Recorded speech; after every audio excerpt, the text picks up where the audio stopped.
I just wanted to start off like really epic, so there you go. The suspense, yes, that's exactly the thing I wanted to go for. Hello. Alright, we're going to read Homestuck. Woohoo! I don't know how long I'm going to do this for. I'm aiming for like 200 pages. I don't know if that's too ambitious for like what I'm going to do, which is like reading all the text and all that, but yay, we'll never know until we try. You guys can hear me all right? Like my voice and everything? I'm not too loud or whatnot? Just want to make sure. I'm not very good at using the Twitch software, so I always have to like make sure I'm doing things right.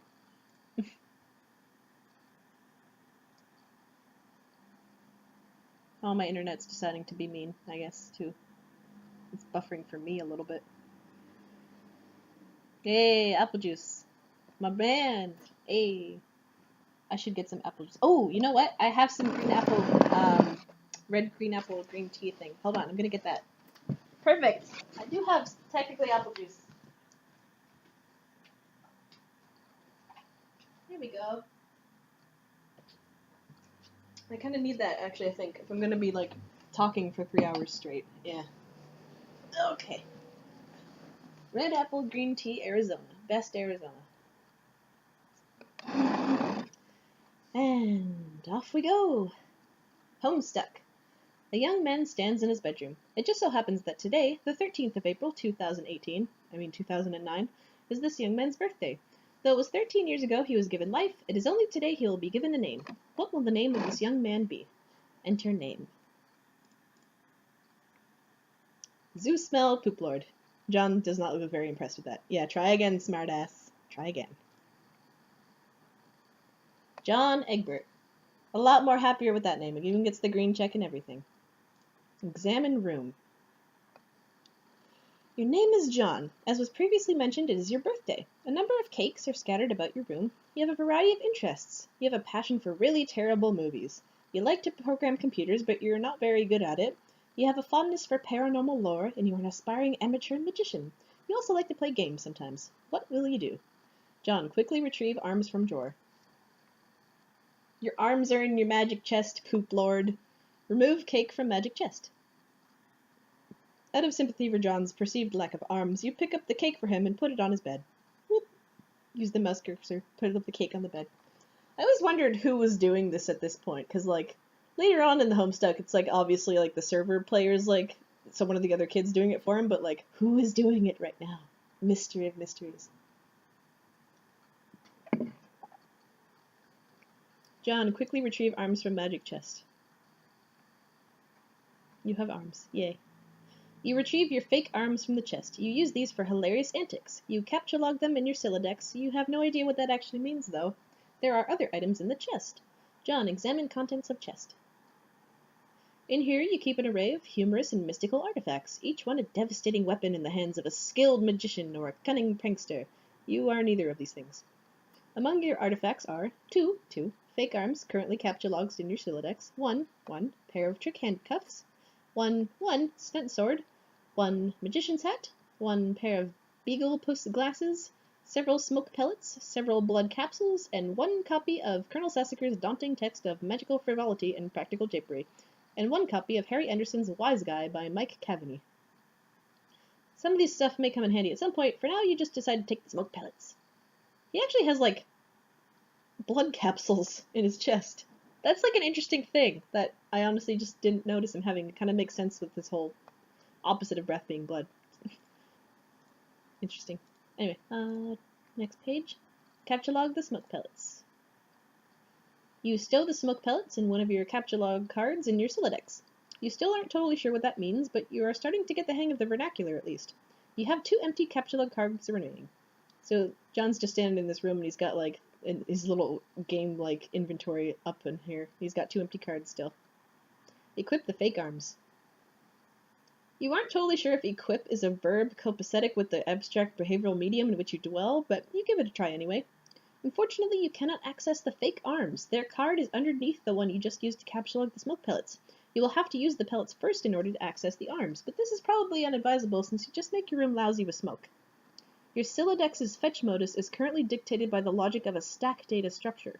You were never all that great with data structures, and you find the concept puzzling and mildly irritating.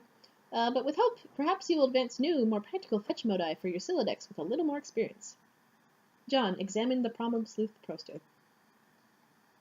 Is it even possible to get any more hard-boiled than that? You really doubt it. This poster was one of your wisest purchases. There's a nice spot on the wall next to it. You've been meaning to hang another poster here soon. Read note on drawer. This note is rich with the aromas of fatherly aftershaves and colognes. Besides the note is a rolled-up poster. The poster says, "Happy birthday, son. I am so proud of you." John, take poster. Another birthday artifact. You wonder what is printed on the poster. You'll need some way to hang it up on your wall. John, acquire hammer and nails. They will come in handy. You first place the hammer into your Sylladex, but now all of your capture log cards are full. You wonder what will happen if you try to take the nails. You guess it doesn't hurt to try. Take the nails. You capture log 4 nails into the top card and push all the artifacts down a card. The fake arms are pushed entirely out of the deck. Oh well, they're probably completely useless anyway, but you probably don't want to do that again, unless you want to drop the smoke pellets and suffer the consequences. In any case, you now feel like you've gathered enough things to get down to business and do some really important stuff. The next thing you will do will probably be the most exceptionally meaningful. John, squawk like an imbecile and shit on your desk. This is the dumbest idea I've had in weeks. Stupid, stupid, stupid, and yet the polished surface of your desk. It beckons. John, combine the nails and hammer. You merge the top 2 cards. The hammer and nails are now capture logged on the same card and can be used together. Use hammer and nails on poster. You use the hammer and nails in conjunction with the card beneath it. John, nail poster to wall. You use the hammer, nails, and poster on the blank space on the wall. It's glorious. Exactly what you wanted. The old man really came through this time. John, examine the Con Air poster. Put the bunny back in the box. I said, put the bunny back in the box. Why couldn't you put the bunny back in the box? I cannot for the life of me imitate that man's voice.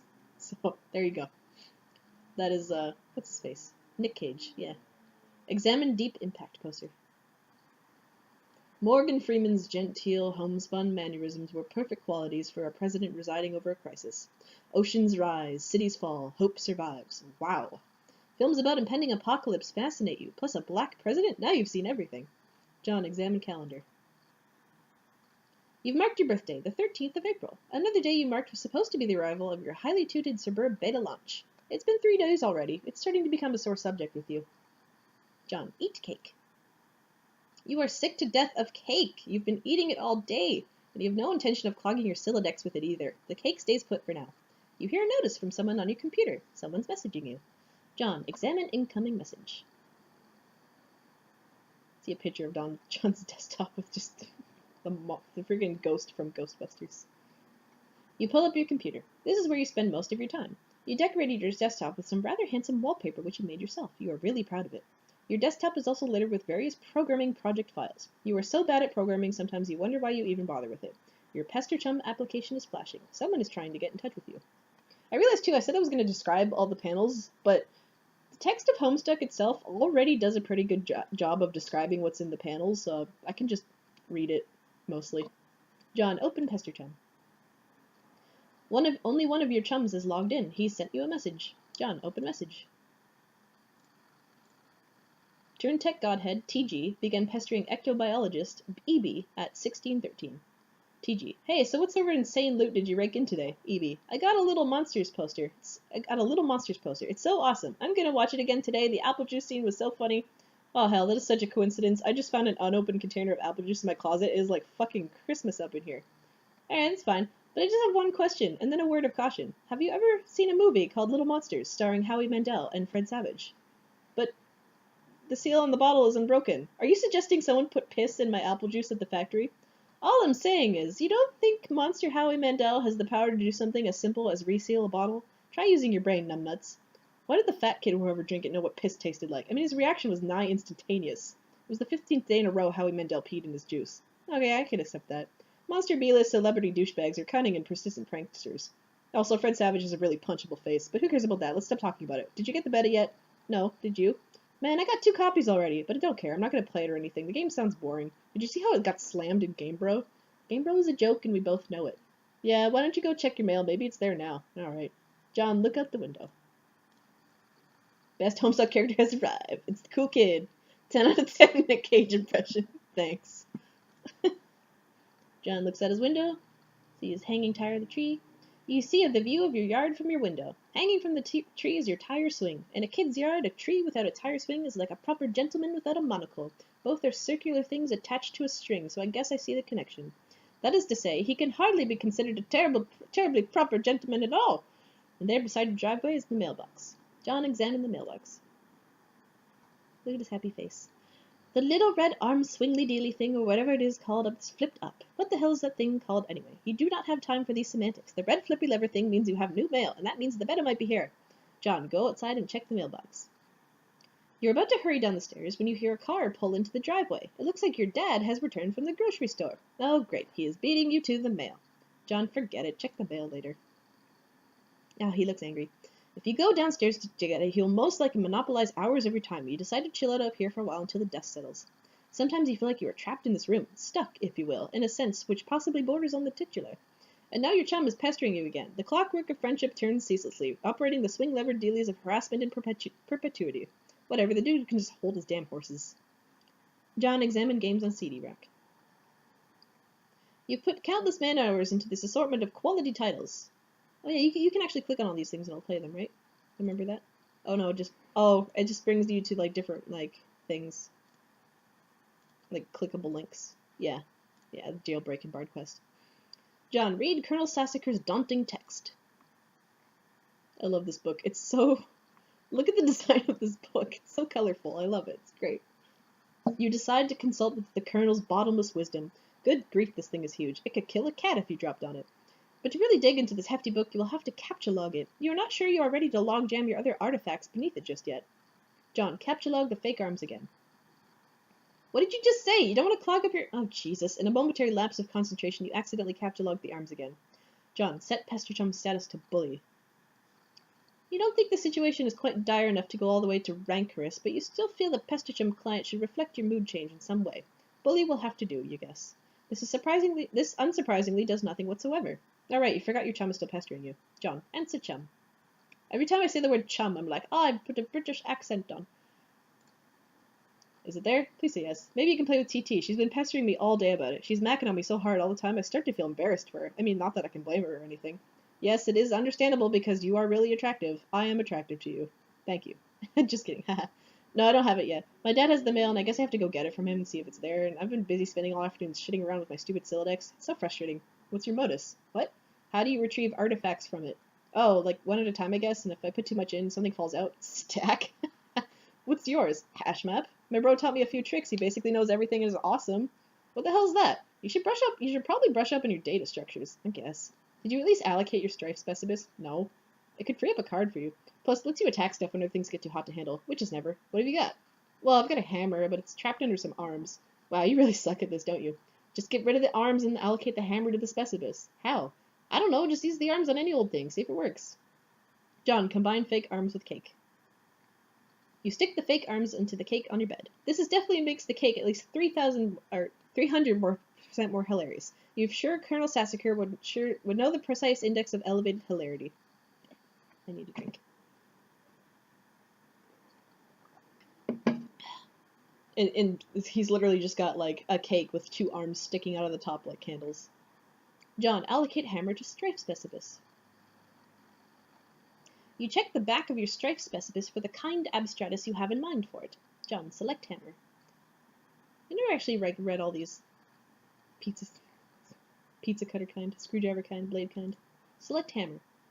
Your strife specibus has been allocated with the hammer kind abstratus. The hammer has been moved from your capture log deck to your strife deck. John, report progress to TG. Okay, I did it. Hammer kind? Yeah.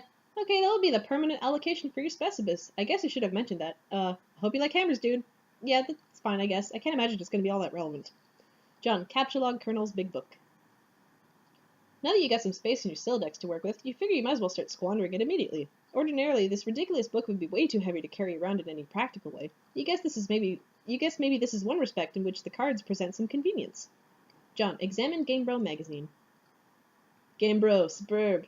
Why the game of the year or whatever isn't as good as some other stuff I like that's better? I'm totally gonna read all of this in like a bro voice. So Suburb is this game that, like, a lot of cats seem hella pumped of, and this beta is sitting on my desk for a review, so I'm like, yeah, man, I'll write something. But I don't know, I'm like, so this is about houses or some noise? That's fine. I'm sure there's, like, fucking dynamite in a handbag for some brosifs, but all I'm saying is, when are you gonna thrash something? Like, when you're playing house or some shit, are you ever in jeopardy of getting mud on your doll's dress or whatever from busting out, and I quote, the mad stunts all wicked up ins? Know what I'm saying, bro, yo ma? I didn't actually play this game, but I gave it 1 out of 5 hats out of 5 hats to keep it real. At this point, I'd like to give a shout out to my boy Dennis, who was all over the front, who was over the other day. We were going to chin in front of the Dark Knight, and he was so psyched of it, y'all. So this one time, he was leaning against the screen door, and the shit popped open, and the back deck was wet, and he slipped down the steps and broke his thumb on the lawn. It was a long fall, but hey, I guess a thumb bone wasn't made for supporting the brunt of a huge, useless tool against wet grass. We never did watch Dark Knight on account of Ron trucking his ball and candy-ass girth to the hospital, but it's cool. I still got another watching me, bro tell Wanda. Bro notes. Dennis was so wasted. I mean, damn. That was my bro voice. Hope you like it. Capture log game bro. It might come in handy if you ever need something that burns easily. Capture log magician's hat. You expend your final card on a magician's hat. John, get the funny glasses too. You don't have a free card in your Siladex. However, you were able to merge the beagle puss with the magician's hat to create a clever disguise. It's literally like the cone hat with like those glasses that have like the fake nose with the mustache and the googly eyes so you can't see through. It's funny. Excuse me. Wear disguise to fool dad. Oh yeah, John, wear disguise to fool dad. John? Who is this John you speak of? You are quite certain there has never been nor ever will be. Yeah, this is a really shitty disguise. While you are wearing the items, they remain on the card, but it is temporarily removed from the deck, thus freeing up the cards beneath it. You exit into the hallway. On one wall hangs a picture of a fellow who sure knows how to have a laugh, a man after your own heart.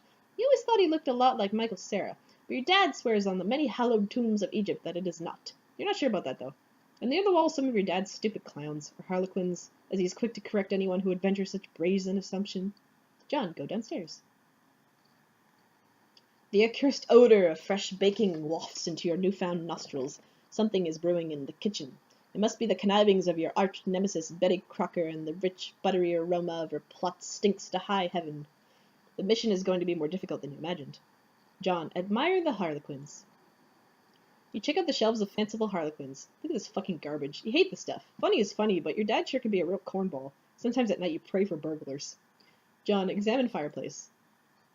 A bright orange flame flickers from the fireplace. It doesn't matter that it's April and not terribly chilly outside. In a home, a fireplace needs a fire, because that's what a fireplace is for. A fire belongs in a fireplace, damn it. Categorically at all times, without exception. Categorically. As domestic myth of uncountable origin holds, a home borrows the spirit of the flame for as long as it makes a guest of it, much as the moon takes liberty with the sun's rays. The moon's an errant thief, and her pale fire she snatches from the sun. Mark Twain. You're almost certain Mark Twain said that. John, toss Game Bro into the fire. It doesn't burn as quickly as he hoped.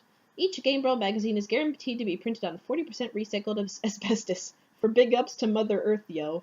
John, fondly regard cremation. You examine the sacred urn containing your departed Nana's ashes. When your father gives her portrait a wistful glance now and then, you can tell it brings back painful memories. A tall bookshelf, a ladder, an unabridged Colonel Sassacres. He never wants to talk about it. John, topple the urn. You clumsily mishandled the sacred urn. Ashes everywhere. In retrospect, upon mulling cinematic tropes regarding ash-filled urns, this outcome was a virtual certainty. You'd probably better clean it up before Dad finds it. John, combine father's pipe with clever disguise. You think now would be a good time to beef up your clever disguise. He just sticks the pipe in his mouth. John, examine oversized gift. It has a tag on it. Champ, you can do anything if you put your mind to it. I believe in you. I have no idea what voice I'm going to give Dad. Contemplating what could be inside this package is sort of exciting, but it makes you a little nervous at the same time. John, open the large present. Oh, hell no. It's literally just a giant, harlequin with no arms. John, capture log ashes. First you prop the harlequin doll up on the couch. Having it in the middle of the floor sprawled out all akimbo like that struck you as unseemly. You capture log the ashes to your available card. John, combine ashes with urn.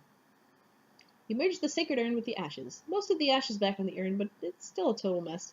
Really, it probably would have been tidier if you'd just used the broom and dustpan. Put the urn back.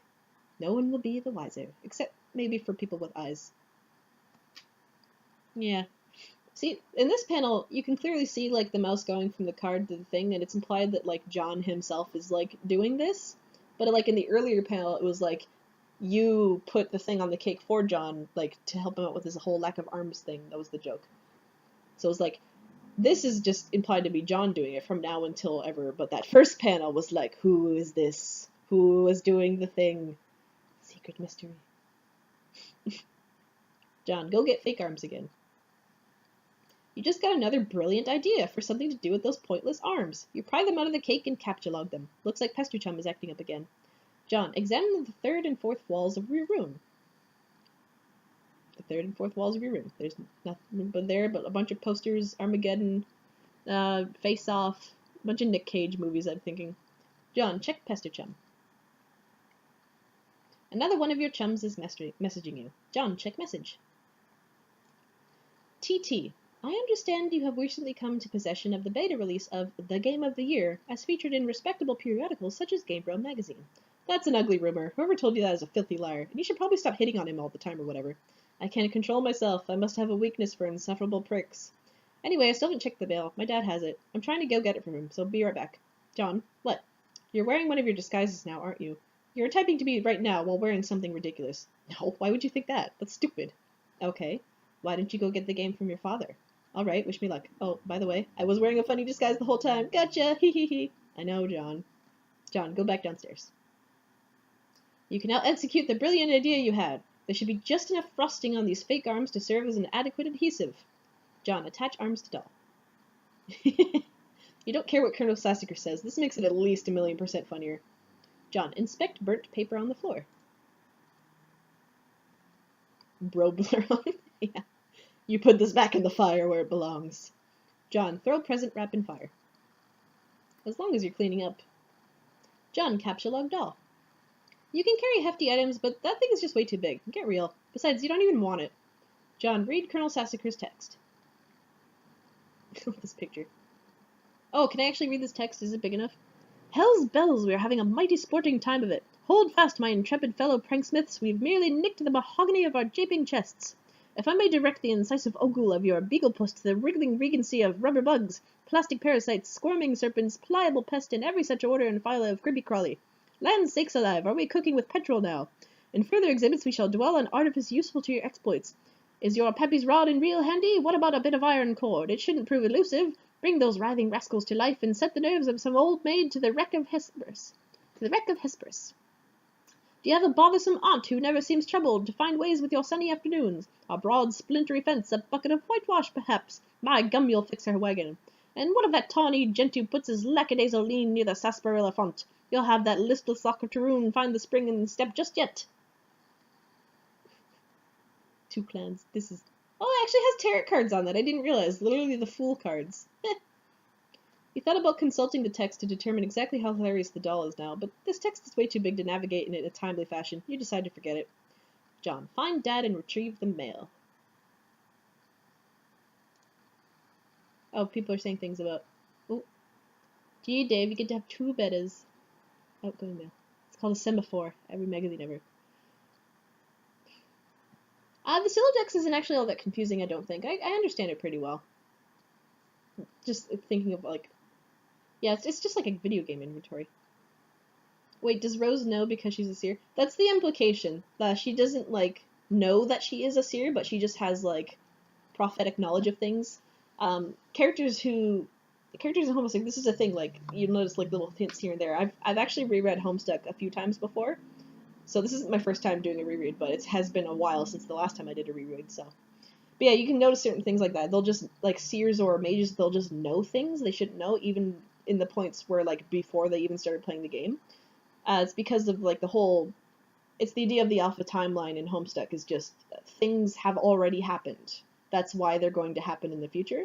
So, Rose became a seer of light in the future. So it has already happened, so she is a seer of light, so it's already always a thing. Yeah. Oh, and yeah, Hussey knew about, like, what their class specs were when they were writing this part. Yeah. Hindsight is 20/20 vision. Anyway. Drink. I'm making pretty good time, actually. I'm already on page 70. It's only been like a half hour, so I'm probably gonna far bypassed my 200-page mark. Maybe I'll even finish like the entirety of Act 1. I don't know how many pages that is. I don't think it's that much, though. Find Dad and retrieve the mail. The door on the left leads to the kitchen, from which the smell of baking wafts, a powerful aroma which could lift an especially portly hobo off his feet. The door on the right leads to the study, which your dad spends a lot of time. He could be in either room. Where will you go? John, go in the study. It doesn't look like he's in here right now. John, examine Father's desk. On the desk is a deck of playing cards, one of your dad's pipes, the April issue of the series Jester magazine, and a stray captchalogue card. There's also a can of peanuts on the desk. Ha ha, oh Dad, you won't be falling for that one again anytime soon. Yeah, a severe peanut allergy is a terrible affliction to cope with. Yeah, the joke there is that John thinks it's the peanut, it's the fake can of peanuts where something pops out at you, but instead it's just like actual peanuts. These other peanuts. John, upgrade costume with hat from hat rack. You swap the magician's hat with the bowler hat. This disguise is somewhat less funny, but a lot more distinguished looking. John, combine second pipe with clever disguise.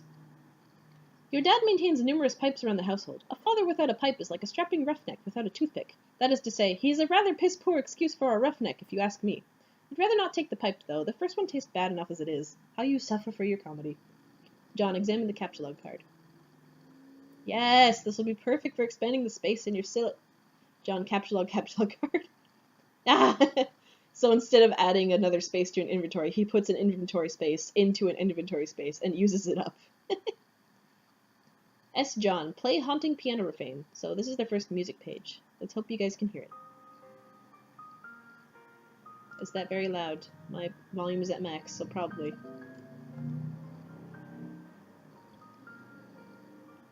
So this is still in Flash, so they haven't updated every single Flash page yet. I think just like the major, like, I guess cutscene type things that happen, like Cascade or that, they are in video form, but these pages so far are not.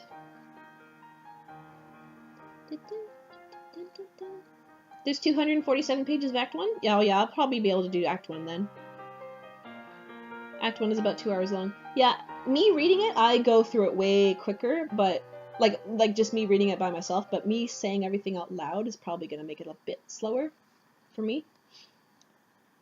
It's pretty easy to blow through the first 3 acts pretty quickly. Yeah. I'll probably get to the end of Act 1 today, then that seems like a good, like, place to stop. So we'll do that. Okay, song's done. Play 52 pickup. Dropped all over the cards! You play your prankster's favorite card game, even though you are alone in the room, thus rendering it an especially foolish version of solitaire. So stupid, look at this mess. The peanut gallery over there is sure getting a kick out of it. You are allergic to their scorn. So yeah, John's actually allergic to peanuts. That's like something I feel like everyone forgets, because I think it's only ever mentioned in like this first act, and it like never comes up ever again.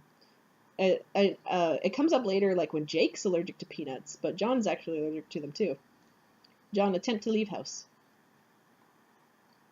You go back into the living room and contemplate checking the mailbox outside. You think perhaps you should exhaust all possibilities before plunging headlong into a dad encounter.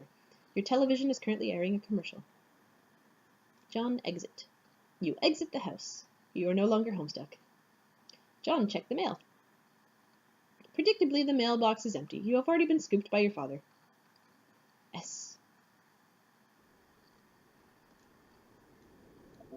The streets are empty. Wind skims the voids, keeping neighbors apart, as if grazing the hollow of a cut reed, or say a plundered mailbox. A familiar note is produced. It's the one Desolation plays to keep its instrument in tune. It is your 13th birthday, and as with all 12 preceding it, something feels missing from your life. The game presently eluding you is only the latest sleight of hand in the repertoire of an unseen riddler, one to engender a sense not of mirth, but of lack. His coarse schemes are those less of a prankster than a common pickpocket. His riddle is absence itself. It is a mystery dispersing altogether, like the moon's faint reflection. With even one pebble of inquiry dropped into its black well, it is the most diabolical riddle of all. Absence diminishes little passions, and increases great ones, as wind extinguishes candles and fans of fire. Walt Whitman. Yes, you are certain Walt Whitman said that. 100% positive. You have a feeling it's going to be a long day. John, leave a surprise for the mailman. No! And we get a flashback to the panel where it was like, squawk like an imbecile and shit on your desk. Don't leave that kind of surprise for the mailman. John, see if your father left the mail in the car. The door is locked and your dad has the car keys. You peer in through the driver's side window. You don't see any mail, but you do see a green package. There's also something underneath it that looks like a slip of paper. Could these items have come in the mail? You don't see anything else that's usually in the mail, like bills and coupons. Maybe your dad forgot to take the stuff inside. Oh, right. Late thought. That page that just passed, the one with the S and like the stuff, all the skims the void, blah, blah, blah. Yeah, that's literally all just like heavy void foreshadowing. Especially because it ends on the note of you looking up into the sun and thinking about a lack of something. There's strong light void interplay on that page for some reason. I don't know if it's necessarily like any kind of foreshadowing for John Roxy later, but like if you reread that page and just think about how many different things there that point to the void aspect, it's like, wow, that's really interesting. If anything at this point, I think it's more likely that it's foreshadowing what happens with Rose later, like with her descent into void and everything. I'm not sure why it happens now, because I don't think he talks to Rose soon. Maybe he does? I'm not sure. But he did just, like, the last conversation he had with the person was with Rose, so. Yeah, I don't know. It's definitely pointing to something of a voidy nature, trying to get you to think about mystery at the very least. John's spy in the kitchen. You try to get a gander through the kitchen window, but you can't see a whole lot. It seems your dad has been doing so much baking, the glass is steamed up. God, he is so weird. But you can see what's on the table just beside the window. It looks like the mail is here. Included among it is a red package, some bills, your dad's PDA, and an envelope that appears to be suspiciously labeled with the Superb logo. Could it be? Unfortunately, the window is locked. John, go back into the kitchen.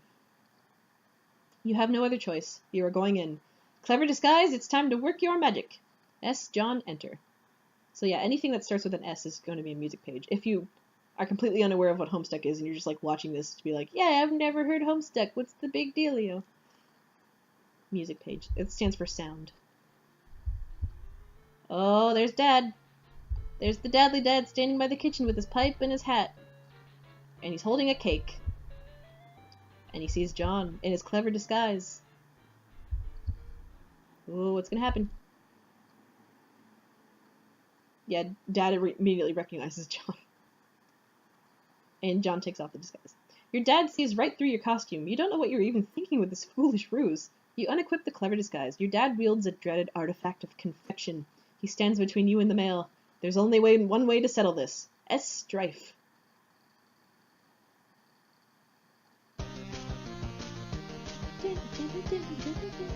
So now they have like a video gamey like fake play fight. I don't know if you can hear me over the sound, so I'm just gonna turn it down kind of low. You can always listen to this on YouTube or anything later too.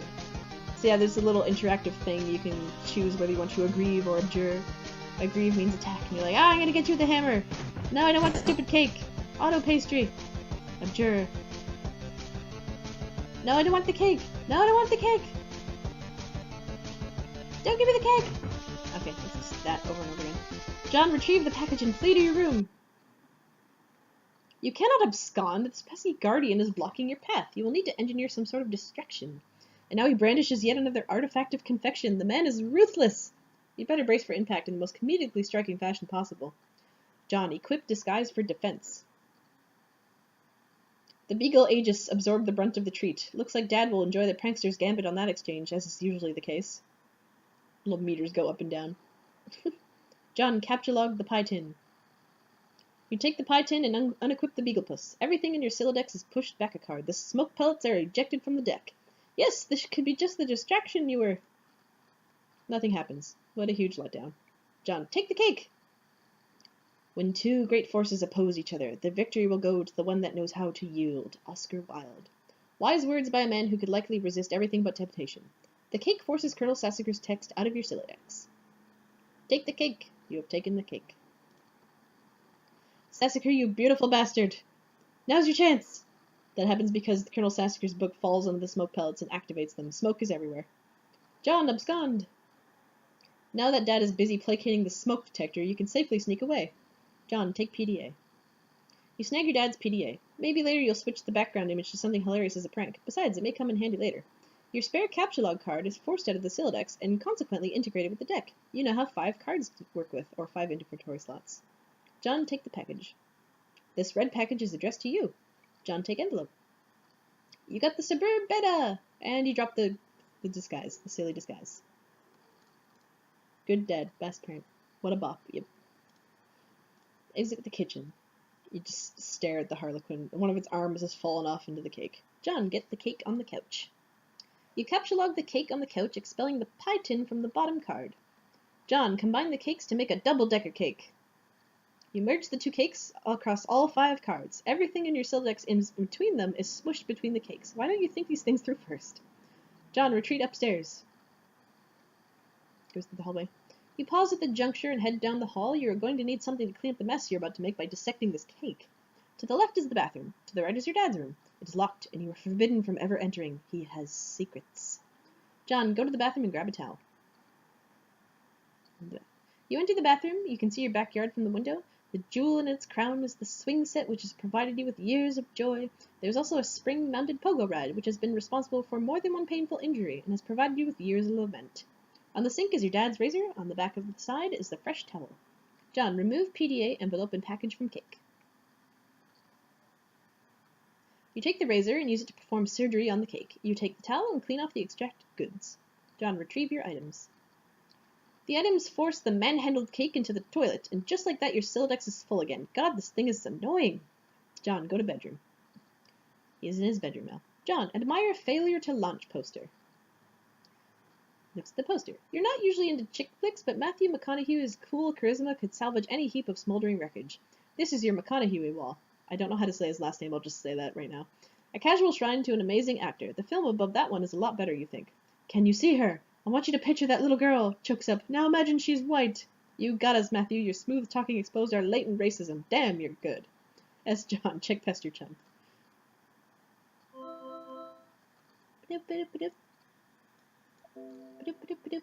No noise. Garden Gnostic, Gigi, began pestering ectobiologist EB at 1634. Hi, happy birthday, John! Hello! Okay, I'll talk to you later! She ceased pestering ectobiologist. Turn tech god Ted. So, TG began pestering ectobiologist EB at 1640. Hey, Gigi's looking for you. Why are you so popular all of a sudden? Is today some sort of special occasion or something? Did you do something to curry favor with the ladies? Did you break your leg on some puppy or some shit? Dude, what are you doing? Turn tech god Ted is now an idle chum. I discovered a comet that was going to destroy the Earth, and it was named after me. Now I'm famous, and everyone wants to talk to me a lot. No, stop. Just, no, don't talk about your awful, stupid movies or make references to them. Your gross man-bro crush on Matthew McConaughey is an unsavory thing to behold. McConaughey.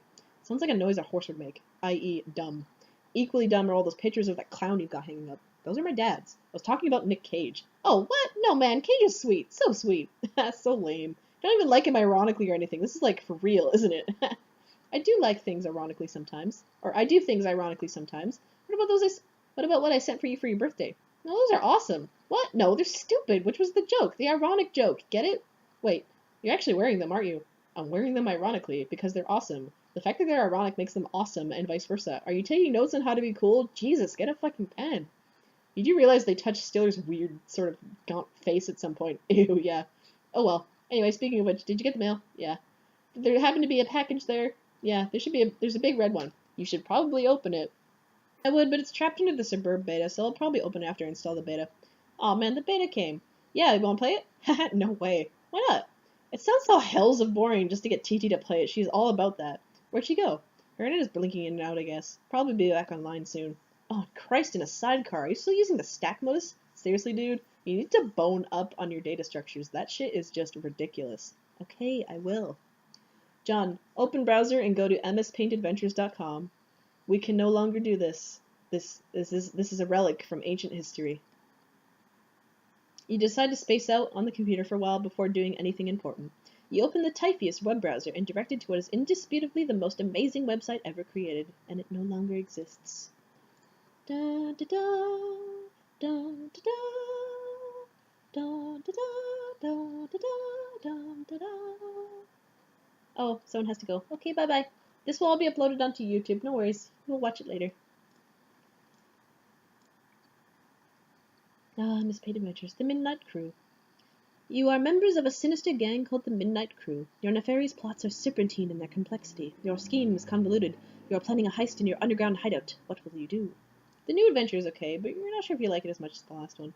John, install the Suburb beta. You decide it's time for less meta and more beta. You insert the CD and install the Suburb beta.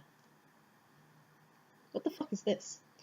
So Suburb client, Suburb version 0.0.1, Skynet Systems Incorporated, all rights reserved. Suburb client is running, waiting for server to establish connection. John, bone up on data structures. You go to your closet where you keep a lot of clothes and an array of handy computer programming guides.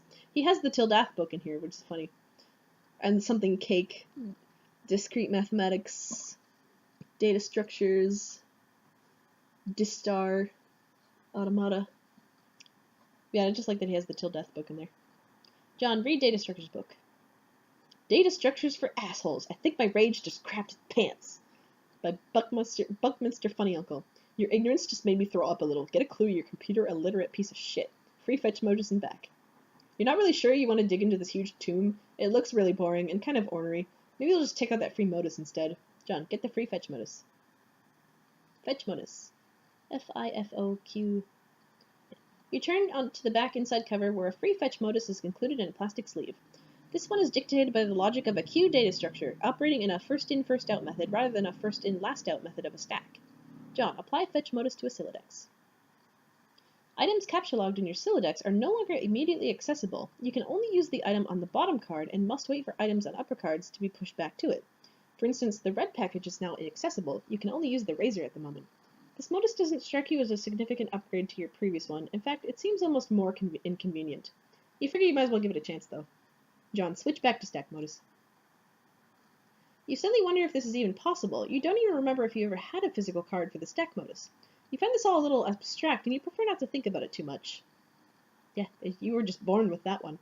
John, put down razor. Put it down? You're not quite sure you understand. John, pick up 2 items. You captchalog one of the cakes. You finally find a use for all those loitering pastries. Dead weight. John, get other cake. And shing! The second cake causes the razor to launch out of your Sylladex. Oh, good lord, that beautiful face! You wish the razor would have failed to launch. He like stabs it right into a poster of Matthew McConaughey. He's probably very upset. John, get more stuff. You open your magic chest and captchalog one of your favorite books of all time, Wise Guy by Mike Cavney. There goes the fresh towel. John, might as well grab those cuffs. You take the trick handcuffs, expelling the PDA like a bullet out the window. Yep, broken glass everywhere. Be careful about that. Oh, goddammit. John, open up that package. 2 EB from TG. You examine the package. It is from one of your internet chums. It's bound in packing tape, though. Oh, ow, uncomfortable. You'll need something sharp to open it. Oh, of course, the razor. It's all so simple. You wonder why you didn't. John, get the razor. And it just bonks the box back out of him. John, pick up the package again.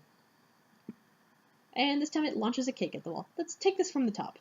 John, captchalogs glass shards.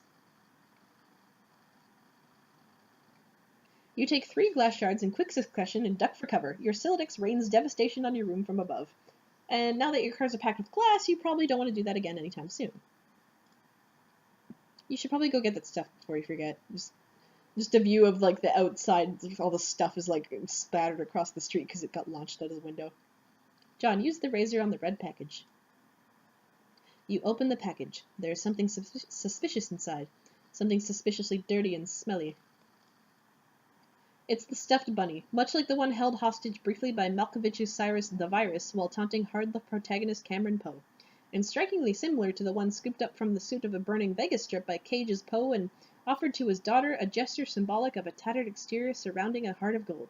Poe wasn't much to look at, but he was a good man. But no, it is not merely like that bunny. According to this note of authenticity, it is that very same bunny. This is so awesome. John, check status of Suburb Beta. It looks like your computer is trying to get your attention. John, look at monitor. Server version 0.0.1, Skynet Systems Incorporated, all rights reserved. Suburb client is running. A Suburb host user is attempting to connect with you. Client has established connection with host. Press enter when ready. John, check Pesterchum window. Tentacle Therapist has begun pestering Ectobiologist EB at 1708. TT. It looks like you managed to receive the beta. Excellent. I'm going to try to connect. Whoa, okay, but I just got the most awesome present. The rabbit? So sweet. I heard tales of this wretched creature often. Its Homeric legend is practically ensconced in the fold of my personal mythology by now. What? Why don't we just focus on the matter at hand? Oh, the game, okay. I don't really know how this works. What am I even looking at here? You are running the client application. I'm running the server, so I am the host user. I have established a connection with you. This is sufficient for us to play the game. Oh, okay then. Why don't we get started? John, press enter.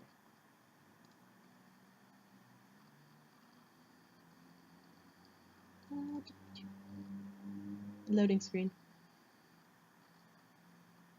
S.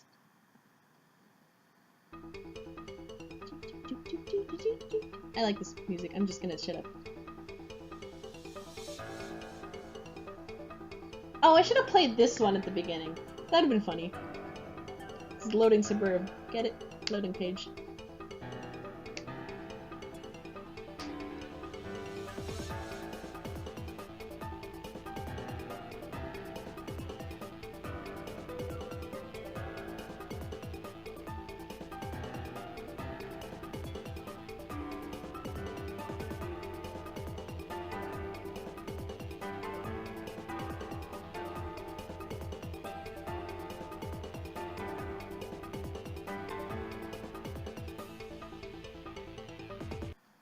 Suburb.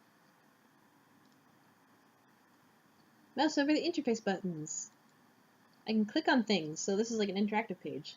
Select, revise, deploy, Fernalia registry, grist cache, explore Athenaeum, alchemy excursus.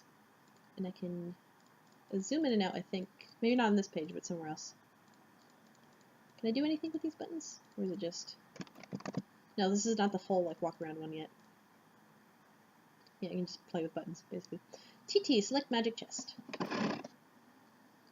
So this is Rose now. So TT, tentacle therapist, her name is Rose. This is Rose doing things now. And it's, I guess it's, you can tell it's different because the cursor is like the actual Suburb logo. Before it was like an actual like hand moving things. So I guess that's how you tell the difference. Zoom out. Zooms out of the room. We can see the house on the outside. And drop chest. She puts his chest on the roof of his house. Whoa, what are you doing? Sorry, I'm just getting a feel for the controls. Is my magic chest on the roof now? Yes. I'll try to be more careful next time. I'm just gonna, like, make noises for, like, unhappy face emojis. Just like, oh. Like, cause that's how I hear it and read it in my head. John, get the card. You find your missing stack fetch modus and quickly reapply it to your Sylladex. You can now opt for either stack or queue modus anytime. You toggle between your fetch modi with gleeful abandon. Didn't he just, like, say, like, I'm not sure if this even exists or not? Lots of inconsistencies in the first, like, 200 pages, I'm gonna assume. This was still being, like, done by, like, prompts that people type in and, like, gave to Hussey and stuff like that on the MSPA forums. Oh. It looks like your dad is leaving again for more baking supplies. You're relieved to have the house to yourself again, if only for a few minutes. You just hope he doesn't notice the magic chest in the roof, or all the shit you throw out the window for that matter. Select stuff in yard and move it back into the room. Hey, do you think you can do me a favor? Can you grab all that stuff outside my broken window and bring it in for me? I'll give it a shot. Thanks. No luck. It appears out of range. I'm guessing it is too far away from you, the player. Unhappy face. Select John. You cannot select a player. John abjures the meddlesome cursor. You try to click on it, he's like, no, get it away. Select the bunny. Put the bunny back in the box. You put the bunny back in the box. Revise the room. Uses the select cursor and he makes a bigger, like, room portion. Just insta-builds. Like The Sims. Open Fernalia registry. Deploy the totem lathe. Now we're getting into, like, the fun, interesting machines and things. This, honestly, to me, this was the most complicated part of Homestuck for me. Just the order of all these machines and the things that they did, and, like, just all the stuff that happens with this. This is the stuff that I found most, like, just convoluted bullshit. But I suppose it's not really that, it doesn't matter that much because it doesn't really mean much. Okay, deploy the totem lathe. Examine the totem lathe. You don't know what the heck this thing does, but it looks neat. It kind of looks like a giant, like, sewing machine thing to me. That's what it's always looked like. Open the grist cache. It seems expanding the dimensions of your room cost us some build grist. but deploying the lathe did not appear to incur any expense. It looks like certain objects are freebies, probably to help you set up the game. Wow, okay. What do they do? I think it's up to you to find out. All I can do is drop stuff in your house and move it around, apparently. How do I move stuff around? It sounds fun. I don't think you can as the client. You need to install the server application. You should have received both in separate envelopes. I'm running both on my computer right now. What? Did you get another envelope in the mail? No. Once you install the server and establish a connection, I'm sure you'll be able to manipulate my environment in the same manner. Are you sure you didn't get it? Oh man, I think I might know where it is. And we go back to the green box in the envelope in the car. Now that your room is bigger, why don't you move to the far corner? It will extend the range of the cursor and I can reach the items, which you threw out the window for some reason? Good idea. What have you been doing in here all afternoon anyway? No, I was fussing with my retarded Silodex, but I think I have it under control now. What modus do you use? I like to use trees. No, that sounds so awkward. It's not exceptionally practical, but I think they are elegant. John, stand in corner. Retrieve the stuff from the outside and John is happy. Now deploy the Cruxtruder. Another big, dumb, useless machine thingamajigger. Which puts that in the living room with the Harlequin. Deploy the Alchemitter. Why is the floor shaking? Are you dropping more stuff in my house? Yes, 2 more large gizmos. Sweet. What is all those big contraptions? If I had to guess, they appear to facilitate a sort of system involving punch card-based alchemy. Huh. To what end? I mean, what are we supposed to be doing in this game? That remains to be seen. Maybe you should go investigate? John, get the PDA. This is all the stuff on the PDA. Serious business. The following matters have been submitted in a frank and forthright manner for Pipe Fan 413's judicious appraisal. Grayslack S6is at 1724 says, decided to return home for fresh tie. Soiled tie will be laundered immediately upon return. Well-pressed attire says, use ballpoint pen to roll up tip of cloth. Extract pen. Pressed rolled cloth against ceramic surface, a.e. restroom sink. In future, considered repositioning hat hook and or coffee pot. Office Church in 1280. Photographic documentation of incident. Grayslack S66. Was posturing unevenly to reach for hat on wall hook. Took tip of tie slipped in open mouth of pot. Duration of dunk, approximately 3 seconds. Oh wait, I'm reading this backwards. It's supposed to be from the bottom up, isn't it? Okay. Grayslack S6 says, need counsel on removing coffee from necktie. Incident occurred 45 seconds ago. Beverage essences rapidly settling into fabric. Too busy for this says, please elab on incident. Grayslack says, was posturing unevenly to reach for hat on wall hook. Tip of tie slipped in open mouth of pot. Duration of dunk, approximately 3 seconds. Office Urchin 1280. Photographic documentation of incident. Well-pressed attire. Use ballpoint pen to roll up tip of cloth. Extract pen. Pressed rolled cloth against ceramic surface, e.g. restroom sink. In future, considered repositioning hat hook and or coffee pot. Decided to return home for fresh tie. Soiled tie will be laundered immediately upon return. Boring, office-y daddly things, basically. You grab the PDA, switching back to stack mode so it is readily accessible. The interface is oddly sterile. No hilarious clown wallpapers or anything like that. Oops, you mean Harlequin wallpapers. The serious business application is open. It seems your dad uses it to keep tabs on various acquaintances. Maybe his fellow street performers, maybe? I guess the performing arts must be pretty serious business after all. John, install Pesterchum. This should be useful. Now you can keep tabs on your chums while you wander around the house. John, go out to balcony. Oh wait, I wonder, does he have a browser? He has something that's Serious the Business app, and that's just the system app, and then Pesterchum. So he's got like nothing except the Serious Business app. Show Pester log. Oh yeah, go out to balcony. Hey, I'm out in the balcony now. I'm messaging you from my dad's PDA. The one you threw into the yard. No, I am telling you, it jumped out of my Silodex like a frightened weasel. What were you doing with it in the first place? I'm not sensing a lot of regard for the personal property of others. Is this how your pent-up frustration with your father manifests itself? What? No. Those were all accidents. Please take away your psychobabblery elsewhere, miss.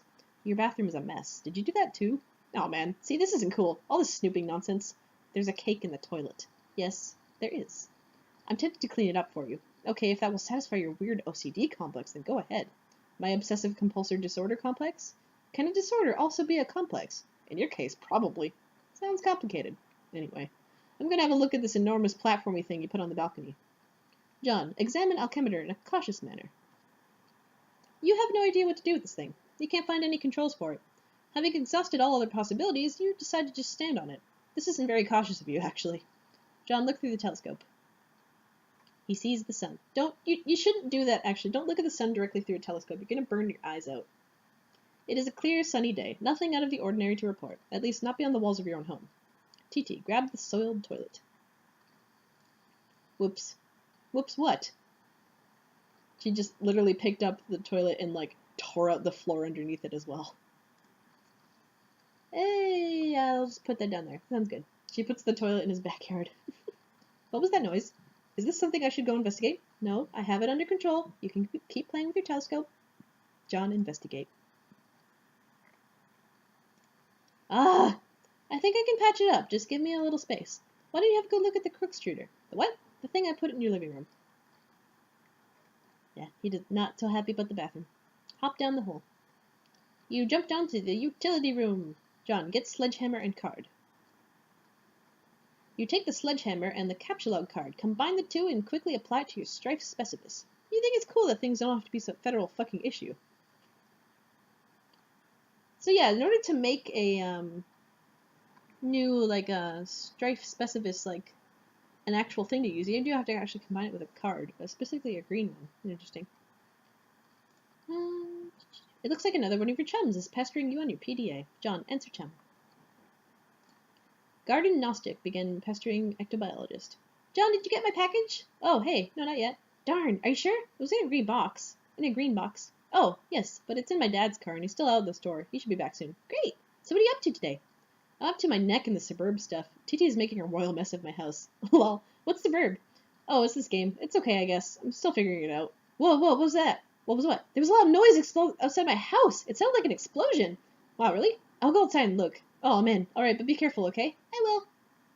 I always read Jade as, like, very peppy, high-pitched, like, voice, so that's the voice I'm gonna do for her. It's cute. Oh, no. You put this thing in front of the door? There's a door there? Yeah.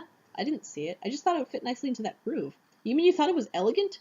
Okay, well, what do I do with this thing? Hello? What are you doing up there now? Ah, fuck. She just looked out the bathtub now, too. John, examine the wheel and the crook extruder. When you turn the wheel, something seems to be pushing up from underneath the lid, but you aren't strong enough to make the lid come off. TT, put the bathtub in driveway. On the tub's journey to the driveway, the connection is interrupted. So she moves it and goes boop, boop, boop, and it falls. Almost on John, but not really. At the top of the stairs. John, scold TT. You can see me, right? Tell me what is wrong with this picture. John is just standing in the bathtub. Sorry, I keep losing the wireless signal. Must be the weather. I would look for a stronger signal in another part of the house, but I'd rather not risk an encounter with my mother. I battled through her cloud of gin and derision once already this evening. Ha, yeah, I hear you. Yes, cake, gestures, unfaltering love and support. Quite a road to hoe there. Though I suppose I'm complicit for not informing social services about your situation. I know! What about going outside? Maybe you could catch a neighbor's signal. That presents the same problem. Also, it's raining, remember? And dark. It's dark already? Yes, the sun has already had its way with us out here on the east coast. Its lurid glare has moved on to younger time zones. Okay. John hits crook extruder with sledgehammer. Need some help? TT, pick up the sledgehammer. And she picks it up in John's hands and makes him go woof and hits the thingamajig. And it turns blue and it explodes, and now there's a flashing epileptic causing thing in the air. The kernel. What is this thing? What is this clock counting down to? I've been looking at the GameFAQ web walkthroughs to figure some of this stuff out. Hold on while I read further. Okay. All of these walkthroughs are extremely short. None progress much further than this point. Weird. Well, I mean, it is a new game. True. Now that the lid is off, you will need to extrude some cruxite. John, turn the wheel again. You extrude one cruxite dowel. John, get cruxite. It's like a big blue cylinder, basically. I feel like we should be hurrying. That countdown is making me nervous. John, oh, your PDA is trapped into the cruxite now, isn't it? Anyway, it looks like you're going to need this card, too. Deploy pre-punched card. So this is the stuff where it starts getting complicated, and I just start being like, what? He gets a card in the ground. Get the card? A shard of glass is expelled from the doll and maims the Harlequin doll. They're expelled from the deck. Capsulog fanciful Harlequins. You take 2 fanciful Harlequins. The additional useless sprite pushes your PDA to the last card. You then switch to the Q modus so you can access the PDA. More glass shrapnel flies from the deck. You know, it's interesting, too, at this part, you notice that this clown gets 3 distinct cuts from the 3 shards of glass. I wonder where that happens again later in the Homestuck.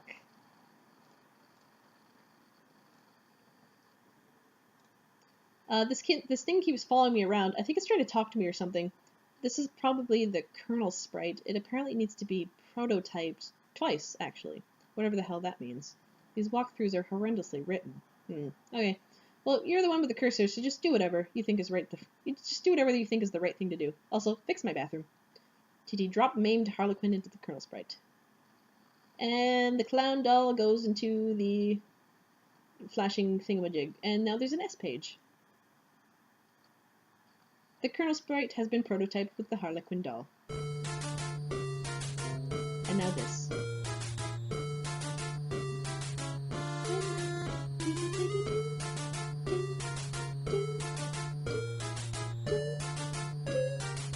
Yeah, luckily, none of this has any consequence whatsoever. Not at all. Nothing happens from making a floating clown spirit thing.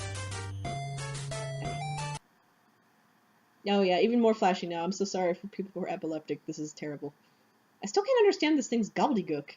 That was only Tier 1 prototyping. There's still another tier to the prototyping process, which, for all we know, merely advances this entity through increasingly esoteric states of linguistics. The clock is ticking. We don't have time for this asinine tomfoolery. This unmidgetated poppycock. Extravagant hogwash! Okay, stop. Stop typing whatever silly thing you're typing. I'm going upstairs to the platformy thingy. The alchemeter? Trying to learn the lingo. Try to learn the lingo, that's what she says. John, use pre-punched card with the alchemeter. There is no slot for a card anywhere to be found on the alchemeter. The Colonel sprite follows you upstairs. TT, explore the Athenium. The Athenium, I guess you can call it. Acquiring a crooksite dowel seems to have populated the Athenium with one item, a perfectly generic object. So getting an object also gets you an object. John, capture log the telescope. You snatch the telescope from its tripod. Who knows, it might be useful, but more importantly, it pushes the crooksite to the last card, making it available for tinkering. The PDA is particularly jettisoned over the yard over the neighbor's fence. No more PDA for you. John, put crooksite on weird pattern on alchemeter. You place the crooksite dowel on the alchemeter's small pedestal. Something is happening. Oh, the machine wiggles around, scans it with a laser. And... no, next page. And... boop. You set the alchemeter to cast 3 perfectly generic objects for some reason, expending a total of 6 units of build grist. These things look completely useless. What a waste. Out of the corner of your eye, you notice there's something in the sky. John, switch modus and use telescope to inspect sky. You switch back to the stack modus and get a closer look with your telescope. Whatever it is, the Colonel sprite seems particularly agitated about it. Looks like something's coming out of the sky and coming down fast. Looks like a meteor. The clock counting down from 3:10 downwards. It is in fact a giant meteor. You're no astronomer, but its trajectory looks suspiciously head-on with your current perspective. This is a troubling development. John, high-five the Colonel sprite. You figure you left him hanging long enough, and he high-fives the floating hand guy. John, attempt to ingest a unit of build grist.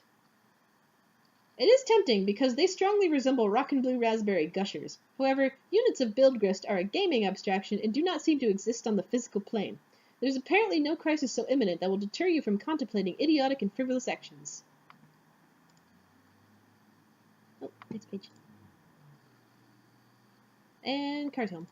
Dad's home. Your dad is getting home. John, what did you do with the PDA this time? I'm working on the bathroom, but we're running low on build grist. TT, revise bathroom. Well, at least you fixed the floor. His dad is just at the door trying to open. He's like, what? Question mark. Huh? He sees the toilet in the backyard. He's like, what? John, run to your room and contact TT through Pesterchum. 2 chums have been trying to message you. John, answer chums. I'm working on the bathroom, but we're running low on build grist. Oh man, who cares about the bathroom? Now there's a meteor headed for my house. I see. Do you suppose it has anything to do with the game? I don't know. Maybe. What do I do? I think it's very likely. The walkthroughs vaguely suggest an impending threat before they end. The already poorly constructed sentences become even more curt and ambiguous, as if written hastily with a sense of alarm. Actually, their dedication to updating the walkthrough under such circumstances is admirable. Wow, fascinating! If the meteor is a game construct, I think the only thing to do is proceed and try to solve the dilemma on the game's terms. Try using the lathe. It says you can use the card on it, but it isn't more specific than that. Okay, I'll do that. Really, it is a labor to read this drivel. If I read anymore, my brain will need to be spoon-fed from a jar, while it blows spit bubbles in a high chair. I think I'll write my own walkthrough. That is, after we make sure you don't die. Turn-tech goddamn and pestering ectobiologist. I heard you got the box. I hope you appreciate my heroic fatherly perseverance in getting it to you, in my rough-and-tumble, dirty, wife-beaterly sort of way. Also, I hope you appreciate how many no-talent douches had their mitts on that bunny before you. It's like a grubby baton in some huge douchebag marathon. Hey, where are you? Oh man, the bunny was awesome, but I don't have time to talk. I'm playing Suburban. It's kind of a nightmare. TT is breaking everything in my house. Dude, I told you to steer clear of that game. And for that matter, you should probably wash your hands of the flighty broads and their snucky horseshit altogether. And now there's a meteor coming, and I'm not even joking about that. It's like a big asteroid or comet or something, in the sky, heading right for my house. Oh man, how big is it? I don't know, big, I guess. I gotta go. We'll talk later if I'm still alive and the Earth isn't blown up. Like the size of Texas or just Rhode Island? Like, they're always throwing around these geographical comparisons to give us a sense of scale, like it really means anything to us. But it's like, it doesn't matter. It's always like, wow, that's pretty fucking big. Like, Mr. President, there's a meteor coming, sir. Oh yeah, how big is it? Is it the size of Texas, sir? Oh shit! Or, how big is it? It's the size of New York City, sir. Oh shit! Sir, I'm afraid the comet is the size of your mom's dick. Oh snap! Sir, are you familiar with Jupiter? You mean like the planet? Yeah, well, it's that big, sir. That sounds pretty big. I have a question. Is Jupiter? Yes, sir, Earth is literally under siege by planet fucking Jupiter. Oh shit! Anyway, later. John, use the pre-punch card on the totem lathe. Dave's pester logs are pretty fun. You slip the pre-punched card into the slot on the totem lathe. Above the to alarm deploys a configuration of chisels. Now you just need something to lathe. Oh yeah, so it carves the thingamajig. Hold on. Iconic Dave quote, yeah. Planet fucking Jupiter. Plot hole, how did John high-five the Colonel? Yeah, why wasn't John prototyped? Because I was gonna say they hadn't established that rule yet, but no, she did mention before it needs to be prototyped twice. I'm guessing it's more just for joke value than anything. There's a lot of kind of inconsistent stuff in the first act because it's all like feeling your way through things and running around trying to get things done. At least from a story writing perspective. I think they hadn't quite come up with all of the rules quite yet at this point. It was still in the process of being built. John, take Cruxite from Totem Lathe. Cursing your lack of foresight, you run to the balcony for the Cruxite dowel you left on the pedestal. You navigate the hallway leery of your dad, who's presently puzzling over the new fixture in his hallway. Oh yeah, the bathtub fell on top of the stairs, so his dad is currently blocked at the bottom of the stairs. Yeah. Oh, she's picking up the cake from the toilet, putting it somewhere else, and putting the clean toilet with its new floor, like double floor, on the ground. The perfect crime. You retrieve the Cruxite dowel. Dad just shrugs and heads back downstairs, presumably to do more baking. If only he knew you were hard at work saving his ass. John, use Cruxite dowel on the totem lathe. You clamp the Cruxite into the lathe. Activate the lathe. And it carves it into a weird and funky new shape. The lathe carves one totem. You take the totem. Alright, I used the lathe to make this blue shapey thing. Now I guess I take it to the alchemixer again? Hello? Tentacle therapist is no longer connected. And she was moving the bathtub, and it drops. Connection lost. Now the countdown is from 2 to 10. Oh, it happened to fall on the outside of his door too, so now he's stuck in his room. Actually, Homestuck. And now we're at Rose. A young lady stands in her bedroom. Due to a violent storm, her house has just lost power, along with her wireless internet connection. This has severed her link to a popular video game she was playing with a young man at a critical moment. That young man is relying on this young lady to re-establish a connection somehow. This young lady named... It's on the tip of your tongue. What was the name of this young lady again? Enter name. Flighty Broad. No, that wasn't it. And she looks upset. One more time. Rose Lalonde. Yep. Examine the room. Your name is Rose. As was previously mentioned, you are without electricity. Although your laptop computer still functions on battery power, you have a variety of interests. You have a passion for rather obscure literature. You enjoy creative writing and are somewhat secretive about it. You have a fondness for the bestially strange and fictitious, and sometimes dabble in psychoanalysis. You also like to knit, and your room is a bit of a mess. And on occasion, if just the right one strikes your fancy, you like to play video games with your friends. What will you do? Rose, retrieve arms from the purple box. The purple package's contents are private. No one is allowed to look inside. Rose, writhe like a flagellum and puke on your bed. Ugh, what a terrible idea. The thought alone makes you sick to your stomach. Rose, stroke writing journal and mutter, my precious. You would only resort to such an embarrassing activity while no one was watching. These journals are for your eyes only. Rose, get violin. You capture-log the violin, storing it in the root card of your Sylladex. S. Rose, play a haunting refrain on the violin.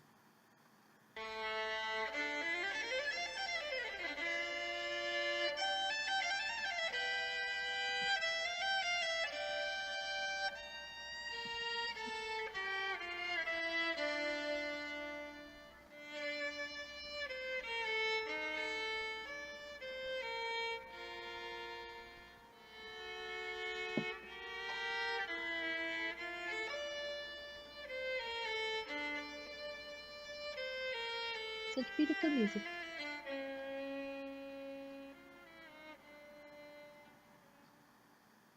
You wasted approximately 40 seconds playing the violin while your friend is in peril. Nice time management skills there, sweetheart.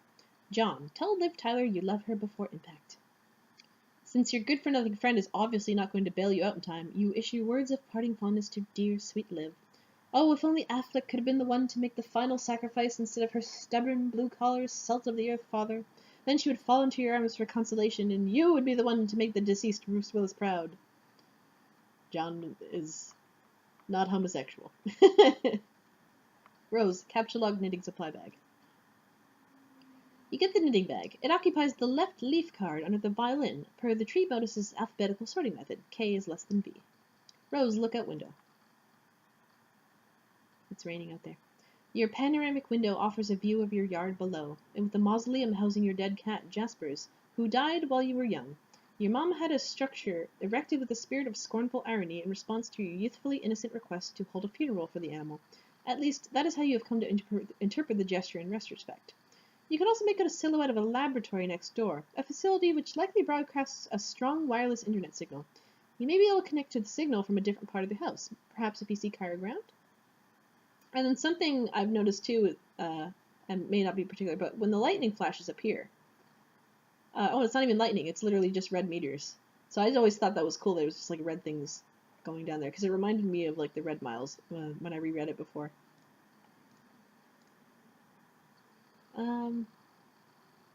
Why doesn't it swing into his room? My bedroom door does. Not every door does. Sometimes they open up into the hallway. Yeah. Oh yeah, that's a good point. Most doors swing outwards in case of fire, and there's a rush of people to get to the door. Huh.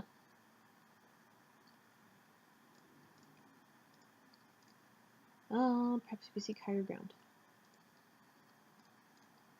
Murby, it was my impression that after a sprite has been prototyped twice, the sprite can't be prototyped further. Well, that's the thing. It hasn't been prototyped twice at that point. The only thing that went into the kernel at this point was the clown doll. That was it. So the other prototyping should have been able to be used, but it's just, instead John just high-fives him.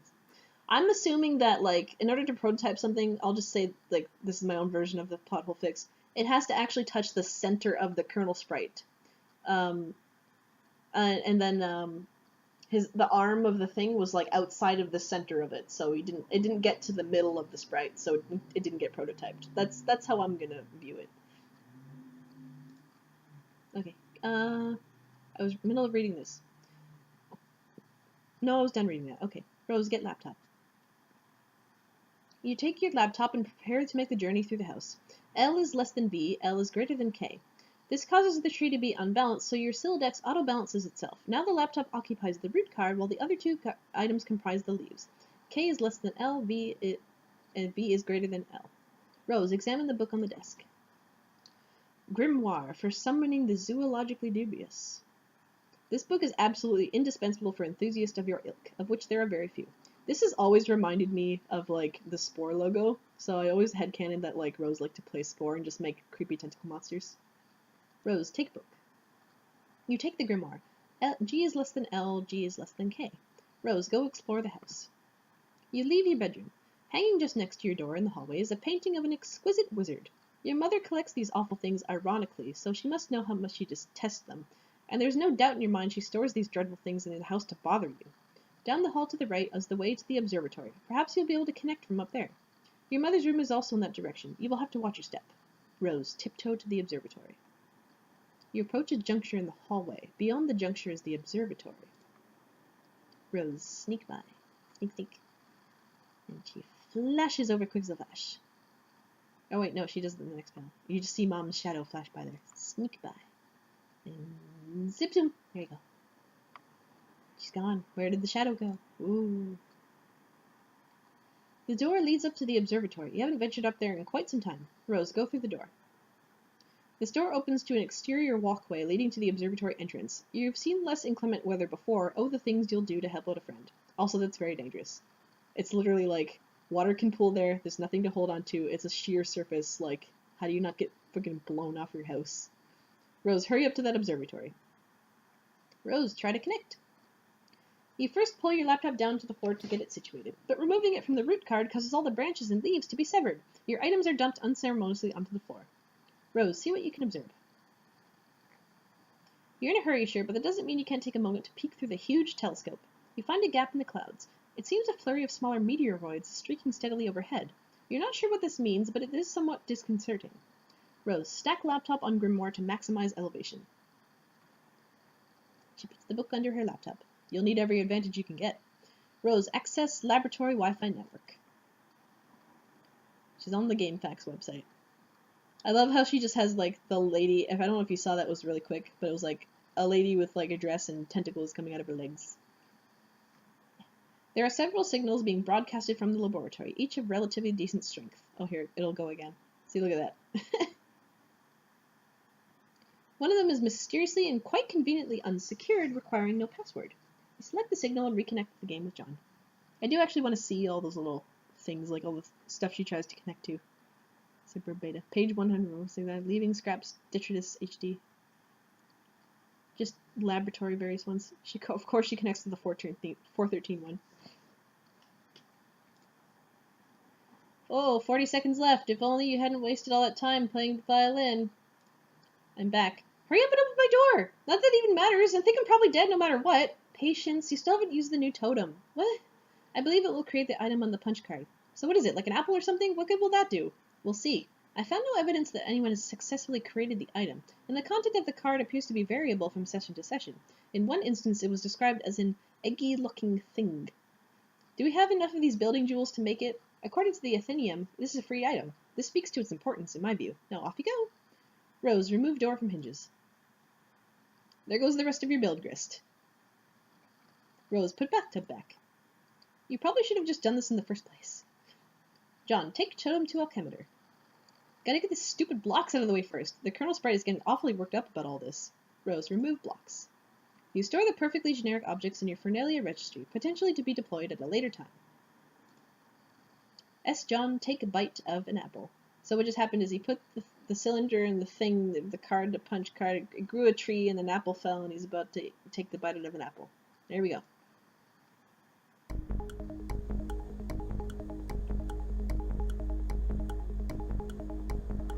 "30 seconds.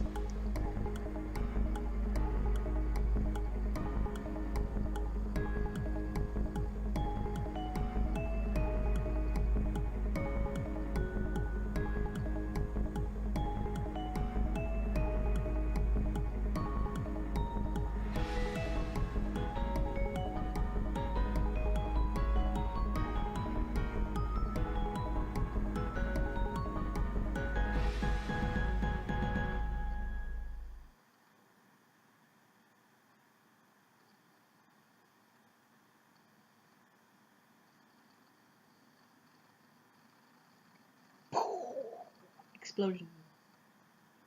And everyone's dead. That's the end of Homestuck. Yay! No, just kidding. End of Act 1. And curtains. Okay.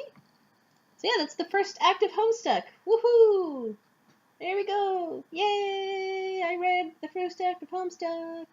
That took way less time than I thought it was going to be. I forgot how many, like, like, the pages grow exponentially in size, so the first act has the least amount of pages. So it didn't actually take me as long as I thought it would. But yeah, for the benefit of like uploading this onto YouTube later, I am just gonna like do it like one act at a time, I guess, or in later acts I'll get to the problem of that later, but so far for the first 4 acts I'll just do it one act at a time and we'll see how much that goes. So this is the end of that one. Yay, happy 4/13 everybody! There's still some 4/13 left in the day for my day, but I don't know if it's already like the next day for all the rest of you people. Yay! So wasn't much new thoughts I got from rereading that.